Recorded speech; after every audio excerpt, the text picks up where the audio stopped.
was hovering over this thing. And I think now it's proven that it was hovering over it more than we even thought.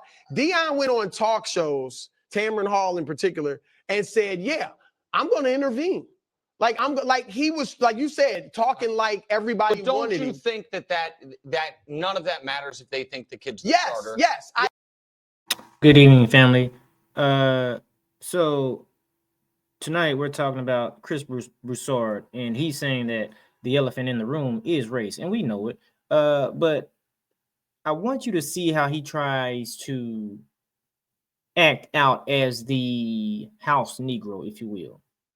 And excuse me, and we got to be able to rightly look at things as they are, because when people do a lot of talking, especially these people who are given mics and platforms, we won't really know how to dissect what's coming out of their mouth, because it's a good cop, bad cop type of arrangement.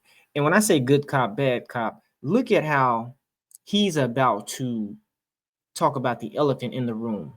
Everybody else is going to get quiet, and they're going to allow the black man, the only black man, to have the floor to segue into the elephant in the room. Let's get it. I do. It hurt him once he's the backup. If the kid is then awesome, then yeah, they'll overlook that. Yeah. But I'm saying they didn't think Shedeur was good enough to override all that. And let me say this, because this is hovering around too. He says, let me say this because this is hovering around too. Let me say this because this is hovering around too. Around. It's hovering. No, sir, it's not hovering around. It's right there, smack dead in black people's faces. But we're going to let you segue into it because you're the only black man that can. That's why they put you there, to say what they can't say. So let's see how you say what they can't say. Shall we? The elephant in the room for a lot of people, race. Because some people are saying race, you know, Deion because he's black, a white father, would they have viewed that way? Look, are there owners in the NFL that maybe if it was a white father acting as Deion, wouldn't look at it as bothersome? Perhaps, you know. He's saying perhaps. I'm not going to say I'm not going to say that, you know, any of the league owners are racist. I'm pretty sure all 32 teams, you know what I'm saying, that are white owned or Jewish owned or whatever, none of them are black owned. So I'm pretty sure none of them are just racist, but they may be. Who knows? So they get a pass because we can't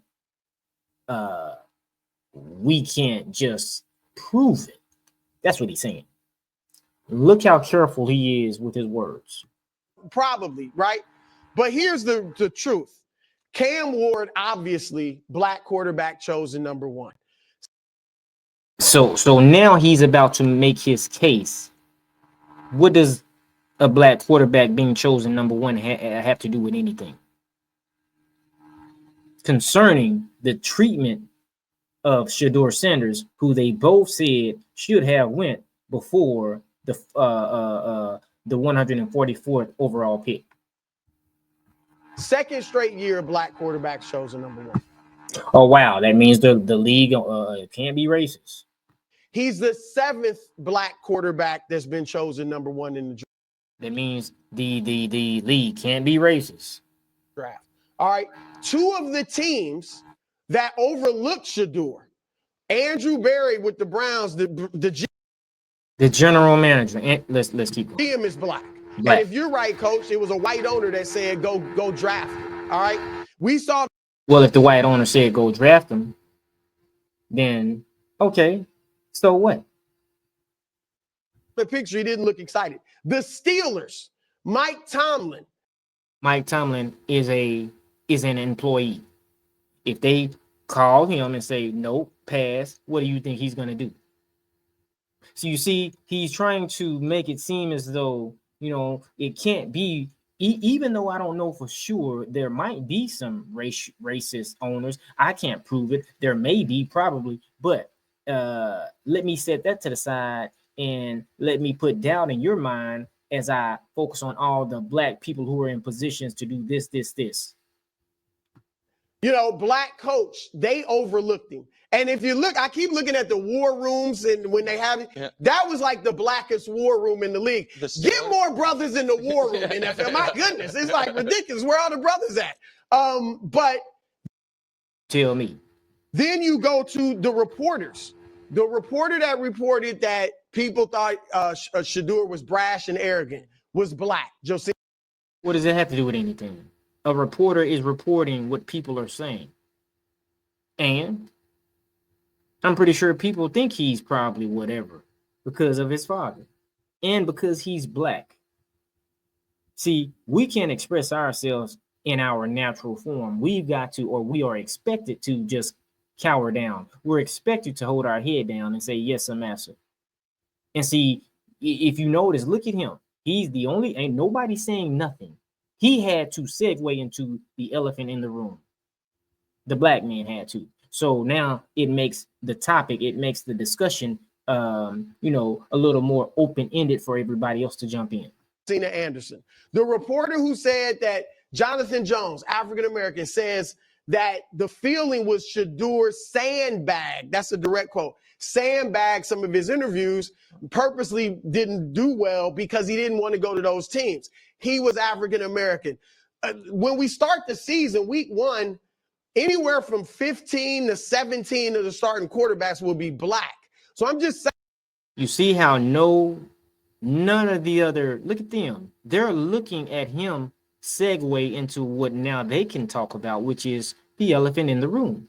It's always a Negro hired, a Negro who's going to be up there to make sure the bosses have a nice footing as it pertains to the elephant in the room.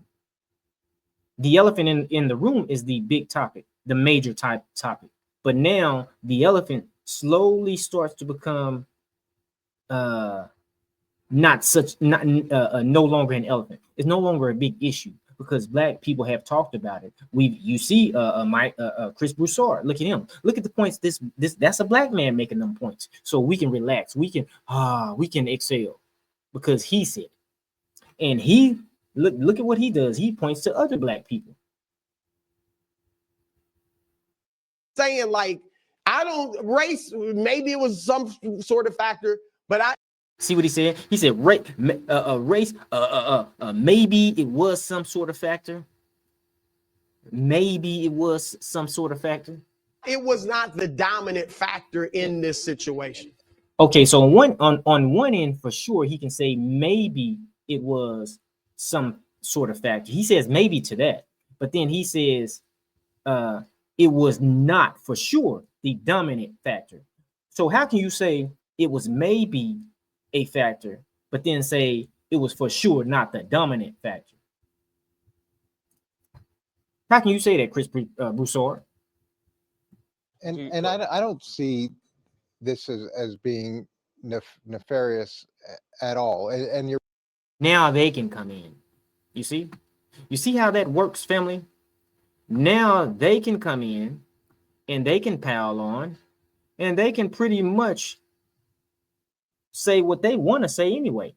You see, that's what they want to say. And it's always us. It's always Negroes like a Chris Broussard who will segue into making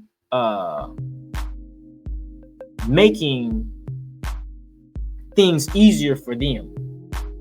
Yeah, let's make it easier for them. And see, before they actually go on, it's already understood. Hey, Chris, you know what I'm saying? We need to talk about the race. We got to talk about the race, but we can't do it. Chris, we can't do it. You know we can't do it. We need you to do it. And when you do it, be good about it. Be great about it. Make sure, you know what I'm saying? We'll give our thoughts. That's why the white man that came in, the first thing he said, well, I don't think there was anything nefarious about this. I don't think there was anything nefarious about this. I don't think so. I can say that because Chris, he's already said everything he needs to say about. Chris has already said everything he needs to say about the whole elephant in the room. We can wash our hands with the race issue. We can wash our hands with the elephant in the room issue. Chris says he's done a good job. And that's how it always is, family, with our people. Family, the biggest threat to us is us. I hate to say it, but it's got to be said. It's always a Negro signing up to say, I'll say it, I'll do master's bidding. But it ain't gonna stop us. I hope them brothers really quit playing. Be something great. Football ain't never made a black man great. Never. No, it's what you do off the field. You've been tuned in to TWID Radio TWID10, but that's what I do. Don't forget to like, share, and subscribe. Peace.